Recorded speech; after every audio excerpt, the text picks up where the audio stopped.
Dievčatko so zápalkami. Dievčatku bolo zima, bolo chladno.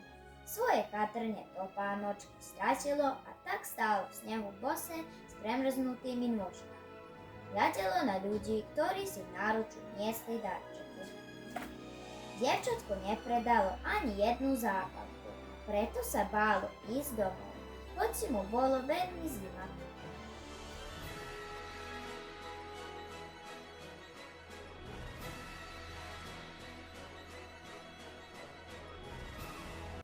Malá morská víla. V ďalekom mori raz pekná morská víla zachránila život princovi, ktorý zamrzel. Vyniesla ho do bezpašia a plášť spievala mu svojim sladkým hlasom.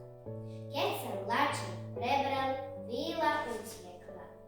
Malá morská víla onedlho objavila pod vodou vrát lode.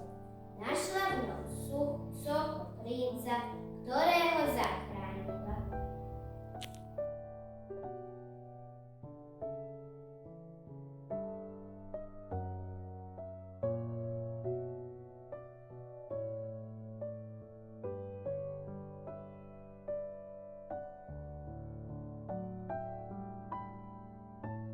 Divé labude. V ďalekom kráľovstve žil jeden kráľ a ten mal 11 synov a dcéru Elisu. Po čase sa druhý raz oženil a vzal si veľmi zlú ženu.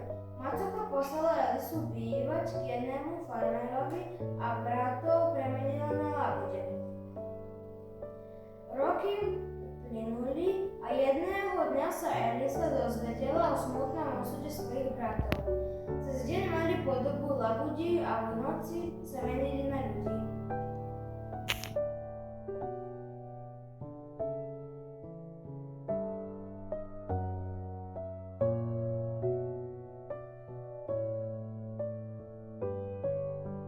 Päť hráškov z jedného strúku. Kde bolo, tam bolo. Bolo raz 5 hráškov v jednom strúku. Strúk našiel chlapček a hrášky. Sa mu náramne hodili do jeho pušky. Vystrelil z nej všetkých 5 hráškov, jeden skončil v priekope a 2 v tráve.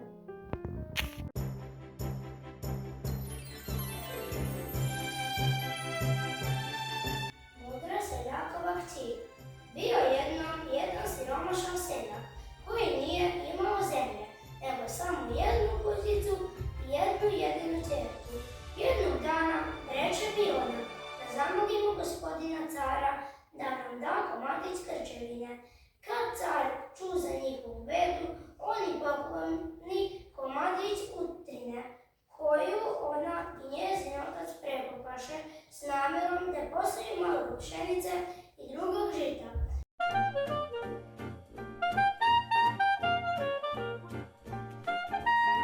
Bajka o labudi. Živela je na vrhu planine mala Snedrina, kraljica zime. Na nomicama je imala cipele od srebra, bila je obunuta belim plaštom, poprskanim belim zvezdama. Na glavi ju nosila